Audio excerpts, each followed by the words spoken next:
It's an emotional day for us on the Andy Summers Show. Everybody here at XTU, MMR, Ben FM, MGK, The Fanatic, because we lost a Philadelphia institution. Mm-hmm. Pierre Robert passed away yesterday, and I just want to read to you what our cluster manager and vice president, Paul Blake, had written, because I feel like he really summed up Pierre in a beautiful way. He said, "It's with a heavy heart I share the news of the passing of our colleague and friend Pierre Robert of WMMR. Pierre wasn't just a DJ, he was a Philadelphia institution, a true icon of our station, and an amazing human who made everyone feel heard, seen, and valued." And I didn't know Pierre well, but saw him every day. Every day. Every day. He always had something kind to say. He was always there when, like we, as a cluster, so we're all owned by the same company, all those radio stations that I mentioned. And we are there for each other, right? And it's kind of led by his charge. Pierre had been here for over 40 years on the air in Philadelphia. He had a street named after him. He's in the Hall of Fame. He is the guy that when classic rock artists come to town, they remember their first time being in Philly and being with Pierre Robert. Yeah. Like, he left a mark on everyone he came in contact with. And it's just devastating to all of us that he died suddenly. It was not expected. He was not sick to any of our knowledge. And all we can hope is that it was peaceful. So one of the times that Pierre showed up for us was during our St. Jude Radiothon. Yeah. And Pierre and Raz, who's our program director here at Middays, he and Pierre had worked together for years at WMMR, years and years and years ago. Yeah. And here's his story. A lot of people don't have a lot of dough, and those parents are able to know that they can go there, and I believe it's fully funded, is it not? No charge for any family, and that includes not only the medical treatment, but there are apartments where families live. There are tutors to teach the kids, because your life gets turned upside down when your child has cancer. So everybody gets taken care of at St. Jude. They even fly them there for free, because in every one of these Partner in Hope donations, $19 a month. It sustains all of this work that St. Jude is able to do. That is so amazing. When you hear the parents, when you see the kids, and they have such a great success rate. I think they have really advanced treatments, do they not, as well? Yes, 80% now, since St. Jude started the research, survival rate for childhood cancer. Wow. When Danny Thomas started it was 20%. So You hear Marlo Thomas. Yes, that's his daughter. His wonderful daughter, and she was with Phil Donahue all those years. He just passed away a little bit ago, but you still hear her voice on those commercials, and it's hard to resist her. Between her pleas, and then you see the facility, as Danny Thomas's name is on it, and then you see the kids and the parents, and you can see how the connection is made full circle, and the healing that goes on as a result of the work they do. Well, I appreciate you coming by and kind of putting a fine point on this, because your voice in this market has been tremendous after all these years. Do you remember, and I want to do a little bit I of music remember here. nothing. You have to remember. I only remember Nicole. Oh, Nicole is easy to remember, We right? went drinking one night. That's Did all I you remember. really? Yes. More news later on these Nicole, stations. this is a surprise. Yeah. Do you remember the first record you played on WMMR? Yes. And What is it? It was a Neil Young record.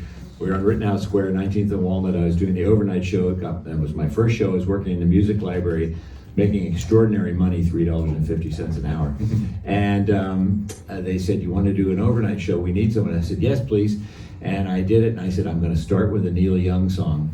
And I picked out, I was aiming for Cinnamon Girl, and I put it down, and I started it and introduced myself. I'm a new DJ from San Francisco. Here's a Neil Young. I love Neil Young. And I started playing it, and then I turned and I bumped the record, and the needle went flying across across the actual vinyl. And it started on Cinnamon Girl, ended on Everybody Knows This Is Nowhere, or one of these little super long Down by the River songs on that particular record. And I go, "Oh, I've made a really good start. Good job." So one of the first, when I was first coming up as a DJ, I remember hearing the older guys have You don't need to refer to me when you say that. I don't mean it that way. Just older DJs like have relationships with artists, and I hadn't been at that point yet. And I remember listening to your show one day, and Neil Young had called. Oh wow! And I don't know if you had his cell or he had yours, and he was talking to you, and he goes, "Hey, it was good to see you last week, Pierre. You lost weight." And I'm like, oh my God! I mean, Pierre knows Neil Young so well. He knows he lost a couple pounds. And I thought that was great. That was funny. Well, he was a struggle to get. He's very finicky and very. I mean, you love Bruce Springsteen. Sure. We've been You can't get campaigning for Bruce for 30 years. So some of these artists are hard to get. Neil, finally, we got him. I got him on an early cell phone before that call you're referring to, and he was driving on his ranch in a white pickup truck.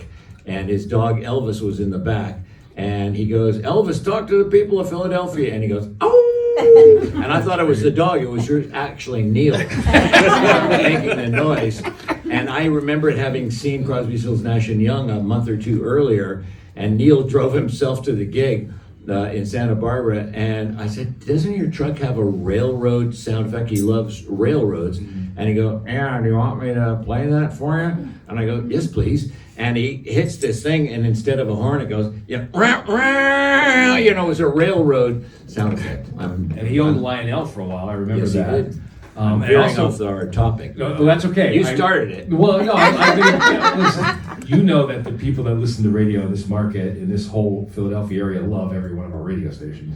Well, they we're love blessed country, with that. rock, and all that. But I have one more music story. So you remember, there was one day when I was working at MMR, I had David Coverdale was in the production studio, and he's looking past me at you. And he says to me, he goes, "I know that guy." And I brought him into the studio, and he was talking to you, and you exchanged telephone numbers, and then David Coverdale leaves, and you go, "I've never met David Coverdale. I've never seen him right now."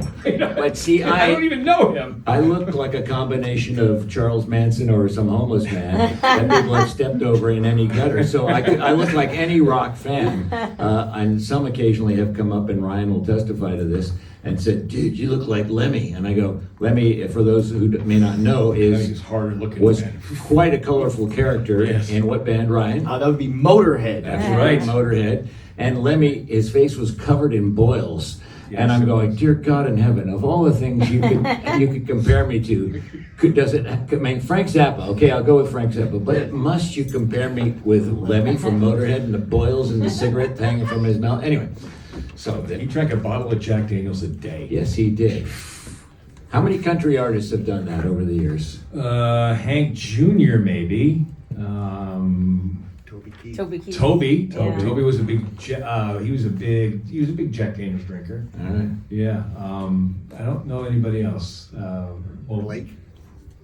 Blake Shelton? No, I don't know if Blake parties that hard. How many at a time out? Who's Nicole Kidman's husband? I like that guy. Keith Urban. Yeah, I like him. Yeah. Well, I don't know. What do you want from me? Doing the best I can. Well, listen, I appreciate you coming by and jumping on the radio station. And I appreciate all the time I spent with you, working after you for all those years. And you probably owe me about 75 hours waiting for you to come into the studio or allowing me to come on, because I remember I used to have to go on at 2, right? Right. And then you'd stay on until 3. Do you remember this? Well, if I had something going that I Yeah, needed. but every day you had something going. And then Sam changed my hours to 3 to 7, and then I wouldn't get on until 3:30 because Pierre just kept going and going and going and going. He's and, a Leo. Yeah, and we do a crossover. He goes, "Sorry, Raz, I'm just running a little bit late today." And Ever I would so go, slightly behind. and I'd go, okay. So on Thanksgiving, I do a broadcast every year. How long were we on, Ryan? We were on for approximately 9 hours. So we were supposed to be on from You 10 do it a.m. every year. Yeah. That's 10 a.m. to 3 p.m. And then 3 became 3:30, which became 4, which became 5, which became 6:30. And Sarah, who was going to be on from 3 to 7, by the time she got on, she was going. And that was Adam Sandler's Thanksgiving song, and that was my entire show. She got one time behind the microphone, and it was time to turn it on to the next person. You know what? I would much rather have listened to you all that time than listen to me anyway. So No, it's great I- to follow you. Rather listen to anyone than me. But here's what I'd like you to do, dear fans of XTU. I'd love you to call 800-742-2696, 1-800-742-2696. There's something amazing about, we just finished our Camp Out for Hunger with our morning show president, Steve, and the Philly area is so giving. They brought all this food out, and companies get involved, like you have some of your sponsors getting involved in this. But it's the listeners, it's the great people of Philly that are so caring, you know, and in an era where everything is so divided, we can all agree on things like feeding people or helping kids with, you know, illnesses that have no other outlet for hope. And the great people of Philly are so phenomenally real and lovely and warm and genuine. In the midst of all the division that exists out there in the world, there's so much that brings us together, and Philly people really embrace that and rise above the negativity and to the greatness that brings us together by their ability to care and to give. So, Appreciate a few minutes. Thank you very much, my Brian. pleasure. Take care of Mr. Pierre here. Always and forever. Do you have my blanket? I do. Oh, and I have extra pillows. this Coffee. time. And my coffee, and Nicole and my Jack Daniels. Yeah. I mean, I didn't mean that. I mean our tequila. I meant our vitamin juice. All right. Vitamin